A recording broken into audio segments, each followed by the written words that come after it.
ఏమ్మా డ్రెస్ వేసుకున్నావు? అత్తయ్య డ్రెస్ వేసుకున్నా. ఏమన్నా ప్రాబ్లమా? సర్లే, ఏం ప్రాబ్లం లేదు.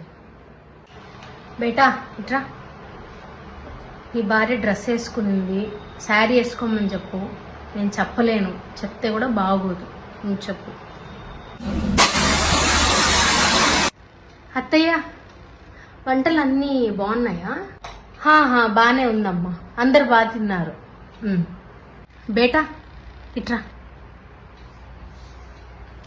అది శ్వేతకు చెప్పు, ఈరోజు వంటలో ఆయిల్ ఎక్కువైంది, మసాలా ఎక్కువైంది, పులుపు ఎక్కువైంది. మీ అత్త అడిగింది ఎవరు చేసినారు అని. కొంచెం తగ్గిమని చెప్పు. నేను చెప్తే బాగోదు. సాటర్డే కదమ్మా, ఈరోజు ఏమో ఆఫీసు? అత్తయ్య సాటర్డే ఆఫీస్ ఉంది, బాస్ తోటి మీటింగ్ ఉంది, అందుకే పోవాల్సి వస్తుంది. బేటా విను, శనివారం మీటింగ్ ఎందుకు బాస్ తోటి? పెళ్ళి అయింది కదా, ఇప్పుడు మేమేం చెప్తే బాగోదు. నువ్వు పోయి మాట్లాడు.